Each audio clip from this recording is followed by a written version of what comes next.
लोकसभा चुनाव की तारीख जैसे जैसे करीब आती जा रही है, सियासी दल अपनी तैयारियों में उतना ही ज्यादा जोर देते जा रहे हैं। हर सियासी दल बस अपनी जीत सुनिश्चित करने में लगा है। इस कड़ी में पीएम मोदी ने मंगलवार को उत्तराखंड में हुंकार भरी, जहां आगामी चुनाव में जीत का दावा किया तो विपक्षी दलों पर भी जमकर बरसे। पीएम ने उत्तराखंड में पहली सभा में संबोधन की शुरुआत करते ही भारी भीड़ देख जीत का दावा ठोक दिया। बोले, समझ नहीं आ रहा है ये चुनाव की प्रचार सभा है या फिर जीत की सभा है। ये मेरी पहली चुनावी सभा है।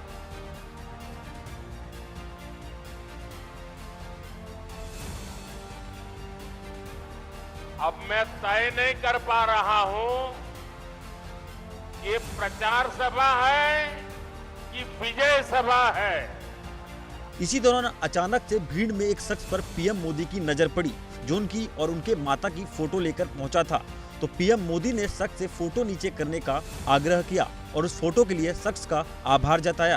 ये जो सज्जन बहुत बढ़िया चित्र बना के लाए हैं, मेरी माता जी का भी चित्र लाए हैं, मैं आपका बहुत आभारी हूं।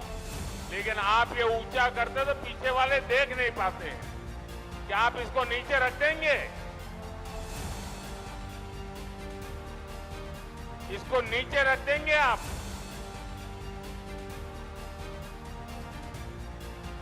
आपने मेरी बात मान ली, इसलिए मैं आपका हृदय से आभार व्यक्त करता हूं।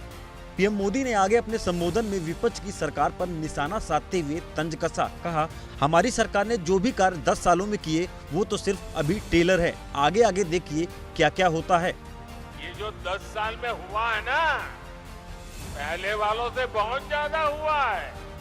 हर कोई मानता है, लेकिन मोदी नहीं मानता है। मोदी तो कहता है ये 10 साल में जो विकास हुआ है ना, वो तो सिर्फ ट्रेलर है, ट्रेलर। अभी तो बहुत कुछ करना है। अभी तो हमें देश को बहुत आगे लेकर जाना है। राहुल गांधी पर पीएम मोदी ने इशारों इशारों में हमला साधा और कांग्रेस पर बड़ा आरोप लगा दिया। कहा, कांग्रेस के शाही परिवार के शहजादे कहते हैं तीसरी बार मोदी पीएम बना तो देश में आग लग जाएगी। अपने इरादे दिखा दिए हैं। कांग्रेस के शाही परिवार के शहजादे ने ऐलान किया है कि अगर देश ने तीसरी बार बीजेपी सरकार को चुनी, आग लग जाएगी। 60 साल तक देश पर राज करने वाले 10 साल सत्ता से बाहर क्या रह गए? अब देश में आग लगाने की बात कर रहे हैं। क्या ये आग लगाने की बात आपको मंजूर है? क्या इस देश को आग लगाने देंगे? क्या आग लगाने की ये भाषा उचित है? क्या ये आग लगाने वाली भाषा लोकतंत्र की भाषा है? आग लगाने की बात पर पीएम मोदी ने लोगों से सवाल किया, क्या आप लोग ऐसे लोगों को सजा दोगे? साथ ही विपक्ष को चुन चुनकर साफ करने की अपील की। कहा, ऐसा करो कि इस बार ये लोग मैदान में भी न रह पाएं। ऐसे लोगों को सजा करोगे? पक्की सजा करोगे? चुन चुन करके साफ कर दो। इस बार इनको मैदान में मत रहने दो भाई।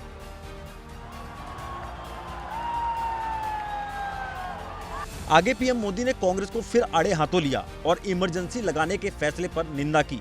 कहा, ये लोग भारत के लोगों को भड़काने का काम कर रहे हैं। ये लोग देश के टुकड़े टुकड़े करना चाहते हैं। ऐसे लोगों को तो सजा मिलनी ही चाहिए। वो जनादेश के विरुद्ध लोगों को भड़काने में जुट गई। साथियों, कांग्रेस भारत को अस्थिरता की तरफ ले जाना चाहती, अराजकता में झोंकना चाहती।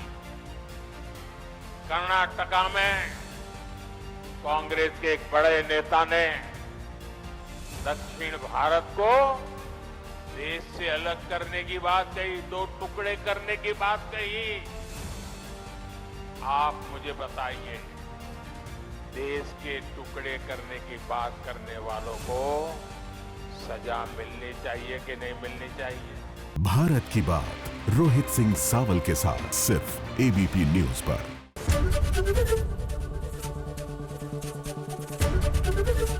एबीपी गंगा, खबर आपकी, जुबान आपकी।